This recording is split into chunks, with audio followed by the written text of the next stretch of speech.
जय जगन्नाथ। अति बड़ी जगन्नाथ दासकृत ओडिया भागवत को आमे माने श्रवण करिबा। आसंतु आज गोटे नूतन अध्याय 49 अध्याय प्रथम स्कंदर शेष अध्याय ए भीतर आमे भगवानकर कृपार पात्र होई सारलेनी। काहेकि ना श्रवण करिबा पठन पाठन एसबू जिनस जदि भगवानकर कृपा न होई थांता आमे श्रवण केवे करि पार न थांते, भगवान कथा केवे सुनि पार न थांते, कहि पार न थांते। तेणु भगवानकर हेतुकी कृपा अछि आम उपरे। से विशेष कृपा को आमे आम हृदयंगम करी भगवान को पथरे आगे जिबा। आसंतु गीता पाठ करिया। से प्रथमे से गुरुंकर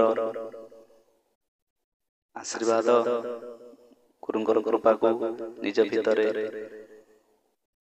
साउंटी नेबा। गुरुंकर प्रत्येक कथा को आमे मनन करिबा। प्रदत्त मंत्र को मनन करी राधाकांदंकर चरण अरविंदर निजको समर्पण करि देई ए भागवत कथा भगवानकर कथा को श्रवण करिबा। ओम गुरुर्ब्रह्मा गुरुर् विष्णु गुरुर् देव महेश्वर गुरु साक्षात् परम ब्रह्म तस्मै श्री गुरुवे नमः। ओम नमो भगवते वासुदेवाय। ओम नमो भगवते वासुदेवाय। ओम नमो भगवते वासुदेवाय।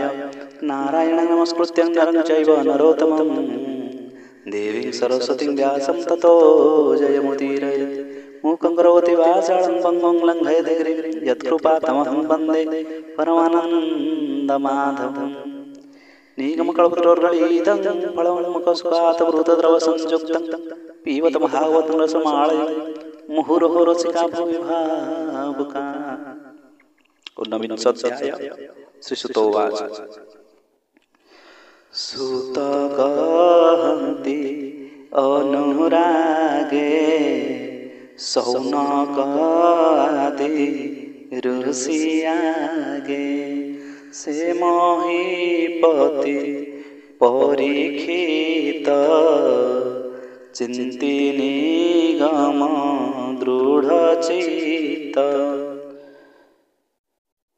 एकान्ते वसी विचारयि निंदित कर्म कलि मुहि। अर्जित कर्म बस होई गुरु जे सने शिक्षा दे। अन्याय प्राणी व्यवहार कुकर्म कलिए संसारे। निर्दोष ब्राह्मणर गले सर्प आरोपी धनु हले। निश्चल जोगे तार ध्यान न जानी होइली अज्ञान।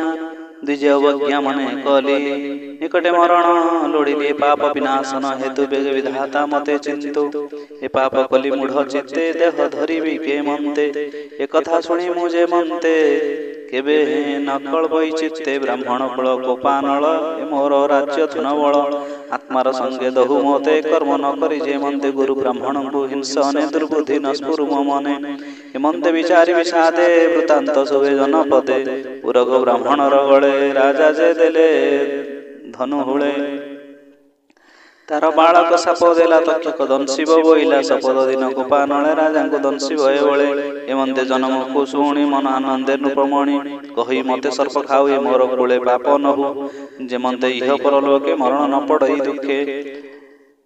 एमंते निश्चय विचारी मने चिंतिला नर हरि।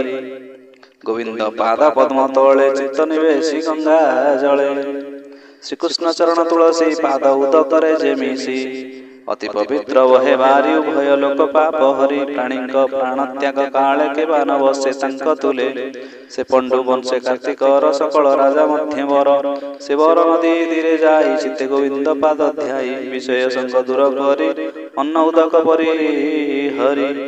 मौने व्रते से निश्चले सिरे निवेशी गंगा जले। से कथा शुणी मुनि जने जेवा थिले गिरिवने। निज निवास उपेक्षिले हस्तिना नवरे मिलिले।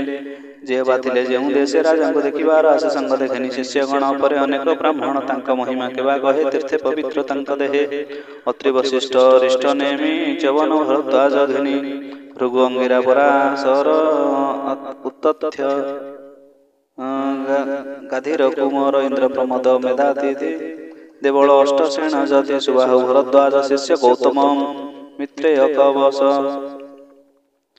ବିପ୍ଳୟାନ ସର୍ବମୁନି ବ୍ୟାସ ନାରଦ କୁମ୍ଭ ଯୋନି ସକଳ ଋଷି ଏକ ମେଳେ ମିଳିଲେ ଜାହ୍ନବୀର କୂଳେ ତାହାଙ୍କୁ ଦେଖି ପରୀକ୍ଷିତ କପାଳେ ଦେଇ ବିନିହସ୍ତ ବନ୍ଦିଲେ ମୁନିଗଣ ପାଦେ ଆନନ୍ଦେ ଅଶ୍ରୁଗତ ଗଦେ କର ଅଞ୍ଜଳି ଶିରେ ଦେଇ କହଇ କୃତକୃତ୍ୟ ହୋଇ ରାଜବାଜ ରାଜାଙ୍କ ମଧ୍ୟମ ଜୀବନ ନିଶ୍ଚୟ ଜାଣିଲେ ଧନ୍ୟ ଧନ୍ୟ ମୋହର ପ୍ରାଣ ତ୍ୟାଗ କାଳେ ମହତ ଜନ ବିଜୟ କଲେ ବ୍ରାହ୍ମଣ ପାଦ ଜଇଁ ଥୋଇ ସେ ସ୍ଥାନ ପାପ ଦୂର ଯାଇ କ୍ଷତ୍ରିୟ ସ୍ୱଭାବ ମନ୍ତେ ଆଗମନିକ ମମ ହୁକତେ ଯେ ଏହା ଲଙ୍ଘେ ଦୁଷ୍ଟ ପଣେ ଦୂଷିତ ହୋଇ ତତ୍କ୍ଷଣେ ସେ ବିପ୍ର ଆସି ଯାର ପାଶେ ବସନ୍ତି ମନର ସନ୍ତୋଷେ ତାହାର ଭାଗ୍ୟ କି କହିବା ଯାହା ନ ପାନ୍ତି ସୁରଦେବା ସର୍ବ ବିଷୟ ଦୂରେ ତେଜି କୃଷ୍ଣ ଚରଣ ଚିତ୍ତେ ଭଜି ତୁମ୍ଭେ ଅଶେଷ ବ୍ରହ୍ମ ଋଷି ମିଳିଲେ ମୋର ପାଶେ ଆସି ବ୍ରାହ୍ମଣ ସାପ କୋପା ନଳେ ମୋର ନିଜ କର୍ମ ଫଳେ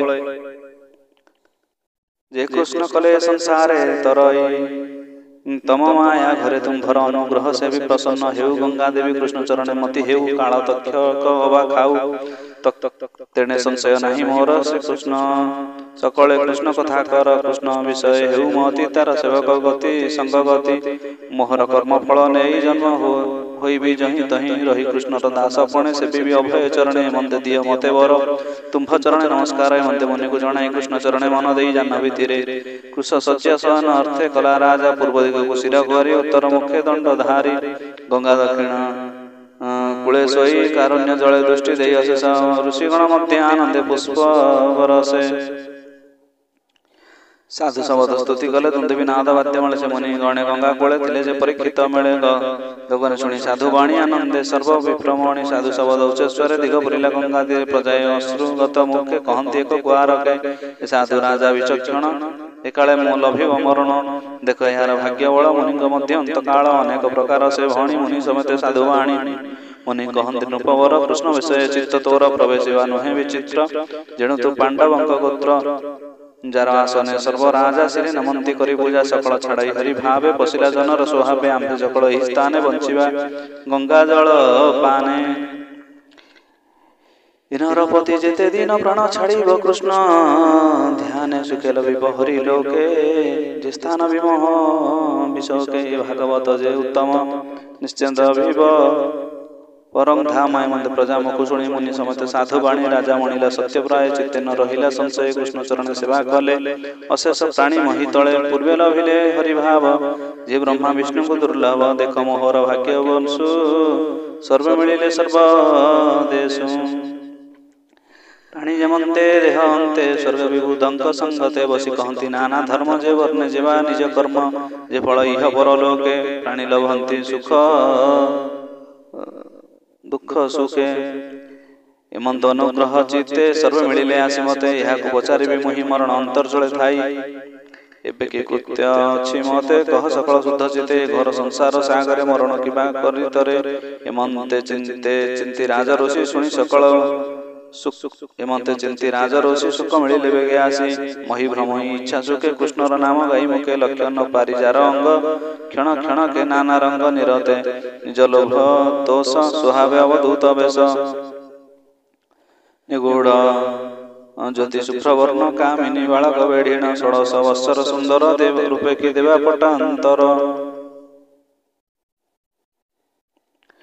ନିବିଡ଼ ବେନି ଭୁଜ ସାଜେ ସୁନ୍ଦର କପଳ ବିରାଜେ ଅରୁଣାମ୍ବୁଜ ଚକ୍ଷୁବର୍ଣ୍ଣ ସୁଗ୍ରୀବ ଜମ୍ଭୁ ସୁଗ୍ରୀବ କମ୍ଭୁ ଶୁଭସନ ସୁନ୍ଦର ନବଗୁଣ ସାଜେ ତୁଙ୍ଗ ବକ୍ଷସ୍ଥଳ ବିରାଜେ ତ୍ରିବଳୀ କୁକ୍ଷି ମନୋହର ଆବୃତ ନାଭି ସୁଗଭୀର ବିବର୍ଣ୍ଣ କେଶ ଦିଗମ୍ବର ବିଭୂତି ଲେପନ ଶରୀର ପ୍ରଲମ୍ବ ବାହୁ ଜାନୁ ଯାଏ ଦିଶେ ଅମରବର ପ୍ରାୟ ଶରୀର ସୁଚାରୁ କୁସୁମ ରୂପେ ତୁଳିତ ନୋହେ କାମ କିୟ ବା ଦେବା ପଟାନ୍ତର କାମିନୀ କୁଳ ମନୋହର ହେମନ୍ତ ରୂପ ତାର ଦେଖି ମୁନିଏ ଆସ ନଉପେଖି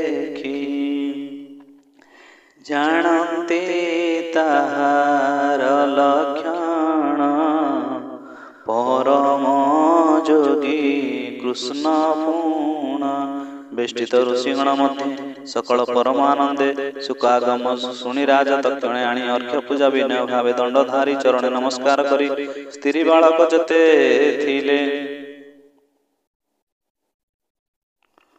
ବାଳକ ଯେତେ ଥିଲେ ତା ଦେଖି ଭয়ে ବାହୁଡ଼ିଲେ ରାଜା ପୁରିଲା ମନ ତ ସେ ସୁଖ ବସିଲେ ରାଜା ପାଶେ ଶଶାଙ୍କ ଯେହ୍ନେ ତାରା ମେଳେ ବିରାଜେ ଗଗନ ମଣ୍ଡଳେ ପ୍ରସନ୍ନ ଚିତ୍ତେ ମୁନିବର ଆକୁଣ୍ଠ ଧୀଷଣା ଯାହାର ସେ ମୁନି ପାଦେ ନମସ୍କାର କରି କର ଯୋଡ଼ିଲା ବେନି କର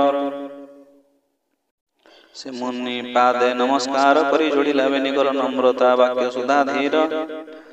ବାକ୍ୟ ସୁଧାଧାର ମୁନିଙ୍କୁ ଚାହେଁ ନୃପବର ପୁଛଇବେନି କର ଯୋଡ଼ି ଚରଣେ ପୁନଃ ପଡ଼ି ରଜବାଜ ଆଜ ମୋହର ଜନ୍ମ ଧନ୍ୟ କ୍ଷତ୍ରିୟ ଅଂଶେ ବିଦ୍ୟମାନ ତୁମ୍ଭେ ନିର୍ମଳ ବ୍ରହ୍ମ ଋଷି ଅତିଥି ରୂପେ ଅଛ ବସି ଦେଖ ମୋହର ଆତ୍ମକୃତ୍ୟ ଦେହକୁ କଲି ତୀର୍ଥଭୂତ ତୁମ୍ଭର ଚରଣ ବିଶ୍ୱାସ ପବିତ୍ର କଲି ଗୃହବାସ ଯାହାର ଦର୍ଶନ ମାତ୍ରେ ତୁରିତ ନ ରହି ଗାତ୍ରେ ସ୍କରଣ ପାଦ ଜଳ ଜହିଁ ସକଳ ତୀର୍ଥ ଫଳ ତହିଁ ଆଜ ଜୀବନ ମୋର ଧନ୍ୟ ଦେଖିଲି ତୁମ୍ଭର ବଦନ ଯେତେ ଦୁରିତ ଦେହେ ଥିଲା ତୁମ୍ଭ ଦର୍ଶନେ ଦୂର ଗଲା ବିଷ୍ଣୁର ମାୟା ମୋହ ଘୋର ଯେମନ୍ତି ନାଶନ୍ତି ଅସୁର ଆଜି ଜାଣିଲେ ମୋତେ ହରି ପାଣ୍ଡବ ବଂଶେ ପ୍ରୀତି କରି ପିତୃ ସ୍ୱଶ୍ରେୟ ସ୍ନେହ ବନ୍ଧେ ଘେନିରେ ବନ୍ଧୁ କଣ ହୃଦୟ ବାନ୍ଧବ ପ୍ରାୟ ବ୍ରହ୍ମରା ଆସି ଯେହ୍ନେ ପାଣ୍ଡବ ପୁରେ ଆସି ତେଣୁ ତୁମ୍ଭର ଦର୍ଶନ ଦେଲେ ଯେ ପ୍ରଭୁ ଭଗବାନ ଅବ୍ୟକ୍ତ ଗତି ଯେ ତୁମ୍ଭର କେତାହା କରିବ ଗୋଚର ମରଣ ଯାର ସାଧୁ ସଙ୍ଗେ ସେ ତରେ ଭବ ତରଙ୍ଗେ ଯୋଗୀଙ୍କ ମଧ୍ୟରେ ତୁମ୍ଭେ ଗୁରୁ ଯେହ୍ନେ ଅଚଳ ମହାମେରୁ କହ ଜୀବନ ଯିବା କାଳେ କିବା ସାଧିବି ମହି ତଳେ କିବା ଶୁଣିବି କର୍ଣ୍ଣବତେ ସ୍ମରଣ କି କରିବି ଚିତ୍ତେ କିବା ବଚନ ଉଚ୍ଚାରଣ ଭଜିବି କାହାର ଚରଣ ତୁମ୍ଭେ ହେ ପ୍ରାଣୀଙ୍କର ଘରେ ଦଣ୍ଡେ ହେ ନବିଶ୍ରାମୀ ସ୍ଥିରେ କୁଦାହ ମାତ୍ର ତୁମ୍ଭ ଗତି ଏଣୁ ମୋହର ମନେ ଭ୍ରାନ୍ତି ଶିସ୍ତବାଚ ସୁତ କହନ୍ତି ତୋ ସମନେ ଶୁଣ ସକଳ ମୁନି ଜନେ ମନ୍ଦେ ପରୀକ୍ଷିତ ବାଣୀ ଆନନ୍ଦ ମନେ ସୁଖ ଶୁଣି ହରସେ ମୁଦ୍ରିତ ଲୋଚନ ଚିତ୍ତେ ଚିନ୍ତଇ ଭଗବାନ ସେ ହରି ଚରଣ କମଳେ ସୁଜନ ଚିନ୍ତ ଧ୍ୟାନ ବଳେ ପ୍ରଥମ ସ୍କନ୍ଧେ ଭାଗବତେ କହଇ ଦାସ ଜଗନ୍ନାଥ ଇତି ଶ୍ରୀମଦ୍ ଭାଗବତେ ମହାପୁରାଣେ